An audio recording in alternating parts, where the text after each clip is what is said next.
waa Sumaya Nuur Cabdi milkiilaha hal abuurka ganacsi ee Wadani Food oo ah fikrad ka dhalatay shaqo la'aan baahsan oo ay wajahday kadib markii ay dhameysay jaamacadda Muqdisho 2017 bishii May. Jikadan oo gurigeeda ku dhex taala ayay si maalinlaha ugu samaysaa adeega ay u iibgeyso suuqyada ee isugu jira oodkac iyo timir ay si hagaagsan oo ka duwan qaababka kale u samaysay. waxaana ay macaamiishu ula soo xiriiraan laba qaab oo kala ah mid qofku uu ka soo codsan karo waxa uu doonayo mareegta internetka ay ku leedahay ama in uu soo waco taleefankeeda gaarka ah. يعني qof walba bini aadan hal abuur uu leeyahay iyo rajo iyo hami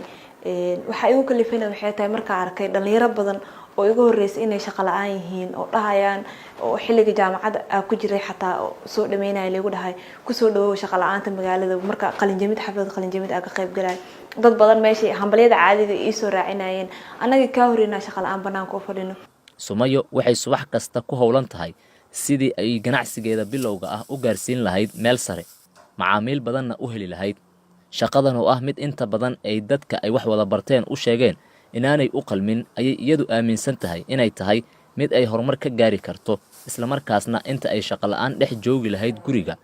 ay dooratay inay shaqaysato qoyskeedana ay wax tarto. laakiin step wax walba lagu gaaro waxaas le meesha ugu yar oo wax ka bilaabi kartid bal ka bilaab markaan fikiray in xoogaan waxa ay soo baxday in maanta oodkac uu yahay baahida ugu badan ee magaalada ka jirto sidoo kale timirta aan sameeyay wali ma arkin meel lagu gado ama lagu isticmaalo ama lagu iibinayo ama caadi ahaan loo gato marka oodkac inaan sameeyo oo sajaleeyo oo bulshada u bandhigo si bulshada u bandhigo bulshadii oo do productigaana soo saaray ka warama yani waana sameeyay fikirkayga waa ka miro dhaliyay run ahaantiina waxa ay muuqato rajo ah in intaan ka badan aan sii socon karo kuna guuleysan karo marka arka falcelinta bulshada ay ka soo falcelinayso baakan waa miya gacanta ma lagu shubtaa wax mise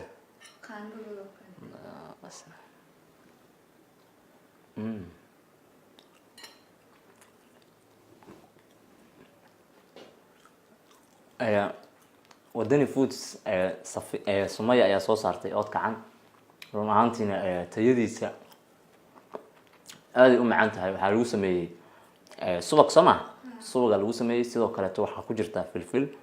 iyo heel intii oodkacan cunayo wuxuu ka mid yahay kuwa ugu wanaagsan dhadhan ahaan.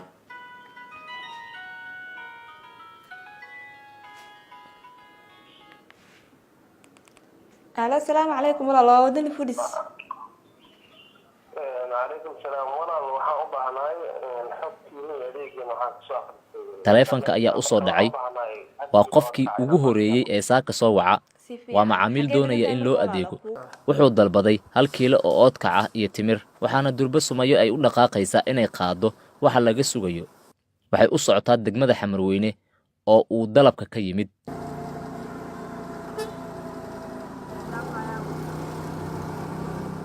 ninkan oo ah ganacsadaha iibsaday hilibkan ayaan isla goobtan ku wareysanay wuxuu ka waramayaa sida adeegan uu la falgalayo baahida qof ahaan uu u qabay fikrad noocan oo kala ah. ma sha Allah adeegan